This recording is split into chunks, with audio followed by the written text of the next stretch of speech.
So you swallow the red pill and you're feeling really good. But your family's not into what you're into. How do you convince them? Let's talk about it.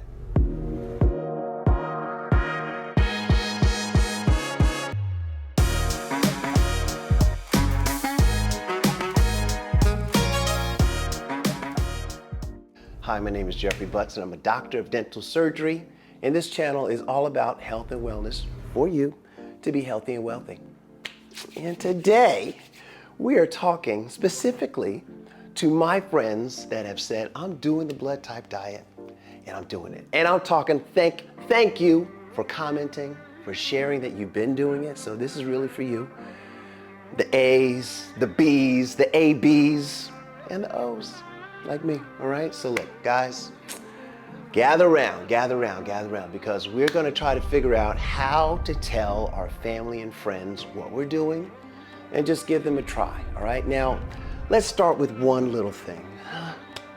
Everything isn't for everyone, which is why I think that the blood type diet does work, because it becomes more specified based on your blood type, okay? That's fine. But even if you're just wanting to be healthy, just your attempt at being healthy is more than likely going to make you healthy. So knowledge is power, and if you're doing the blood type diet, you know something. You definitely know something. So let's talk about how we're going to get it to the family. So the first thing is just tell them what the blood type diet is. I mean, basic stuff. I mean, it's a diet that's based on your chemistry, which is denoted by the actual letter that you are, A, B, AB, or O. And based on that, I don't know if the pluses and the minuses, O positive, O negative, I don't know if there are, how about this? There's definitely differences between an O positive and an O negative person, definitely. I cannot tell you what those differences are in terms of the chemistry, except for that RH factor, which is what the plus and the minus represents, but you're still gonna have to try it. And as you're going into it, you're gonna see what works for you, you're gonna see what doesn't work for you.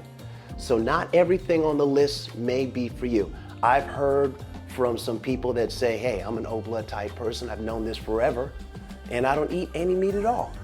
And I guess I thought, or I think, that meat is good for you. But they don't eat meat. You know what? Great, and they said that they're thriving. Great. So were they O negative? I don't know, maybe. But either way, you just want to explain to your family, man, this is what the blood type diet's about. You might know you could share your story about how it's working for you, but man, just let them know what the diet is, where it came from, and how it developed. And it's a very simple development through human history, because let's not complicate things too much. Everyone's from Africa. All right, so the second thing is approach with empathy. Before you started doing the blood type diet, before you were doing any diet knowingly, you were doing something else. And you did the diet for yourself because you're like, you know, I'm not feeling like I'm maximizing. Your voice inside your body was saying, hey, I don't know if this is actually working for us. And you made a change and you found the blood type diet and it's working for you. Great. But when you're talking to your aunt or your mom or your dad, they have a different perspective, and they may not be listening to the voice like you are, or even understanding that there's a voice to be heard, right? So they have a perspective and a belief system that you've developed yours, they have theirs, but you have to absolutely respect it. So let them share their beliefs and their stories with you, so you have a better understanding of where they're coming from, so you can open up the lines of communication, and then share your story. You're doing the blood type diet. How has it worked for you? What are the benefits that you're feeling? And just give them that, and just have a conversation with your loved one. So the third thing that you can do is basically highlight success stories. So you've shared them how it's working or working-ish for you, or how it's working for you, and I guess hopefully that's in a good thing, in a good way. Tell them about a friend of yours or someone that you know that is also thriving doing the diet. Give their story, where they came from, what made them change, and what that change is looking like right now. And when you share that other story, that other success story, make sure you can relate that story with your aunt or your uncle or your mother or your father's story, all right? Make sure that they could see themselves in the story that you're conveying to them, trying to give them a different perspective about health.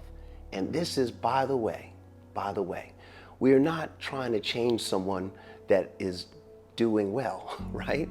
I mean, you'd want to help someone that's maybe on high blood pressure medicine, they have diabetes, they have high cholesterol, you know that their diet or their stomach is distended and they have a lot of visceral fat. I mean, this conveying of the blood type diet to your loved one is because the loved one has an health or a chronic health condition, a chronic health poor condition.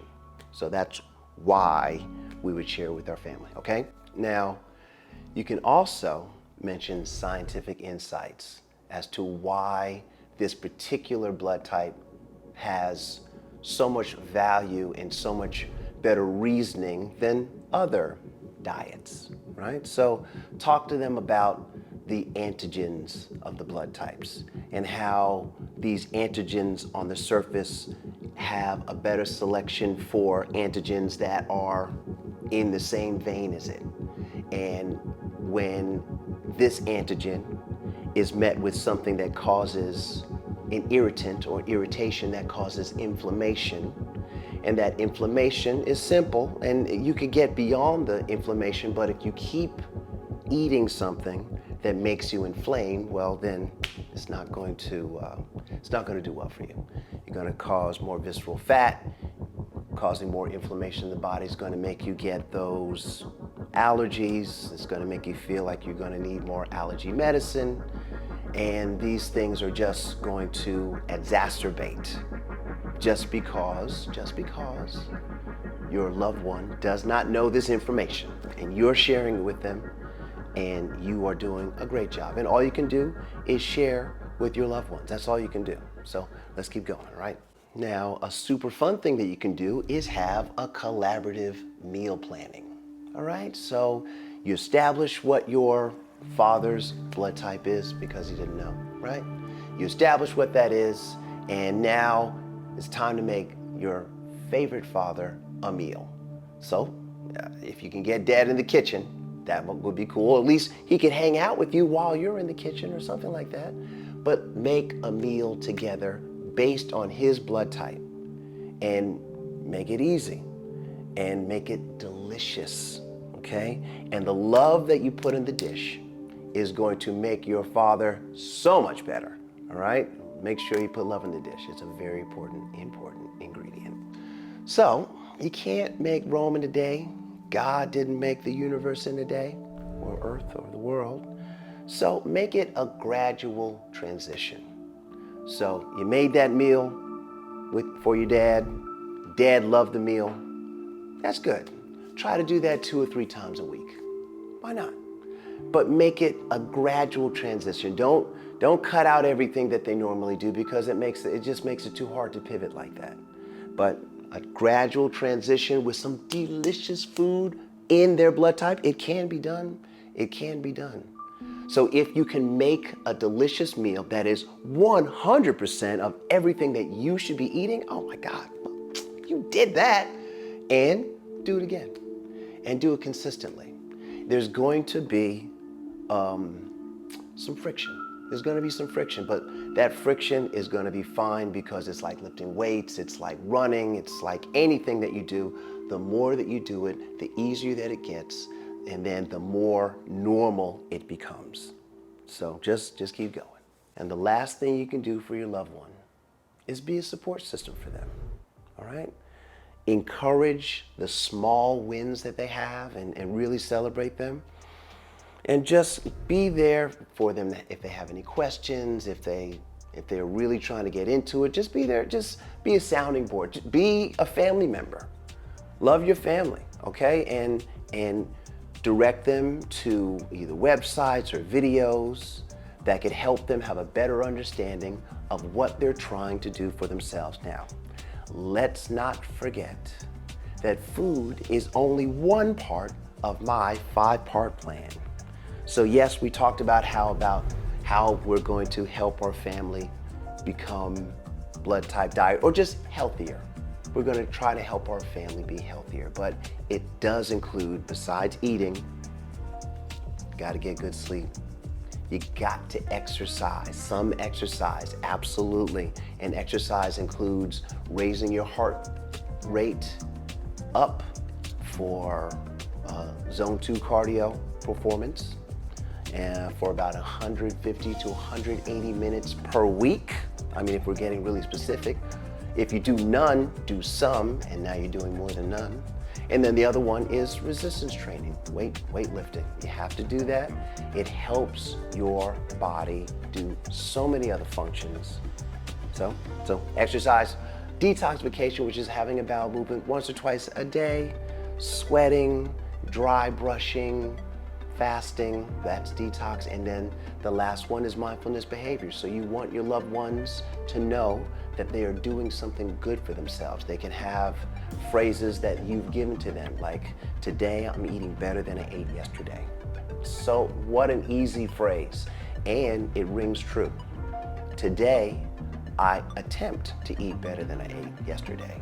Every meal that I eat provides amazing nourishment to my body. You could use any of those affirmations. Go ahead, take those and bring those to your loved ones, all right? But affirmations, meditation, good thoughts, gratitude, doing something with integrity, meaning you don't litter when no one's looking.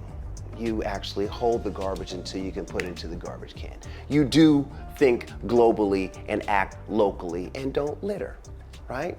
Those are the mindfulness behaviors. So food, sleep, exercise, detoxification, and mindfulness behavior are the health goals or the health moves that you can make to get you to your health goals. This house is clean. Okay. Look, guys, thank you so much for listening. Like and subscribe. Please share this with your loved ones. Please share this with your loved ones. And get the conversation started in the comment section as well as with your family. All right? Thanks so much for listening, and we'll talk about some other things next time.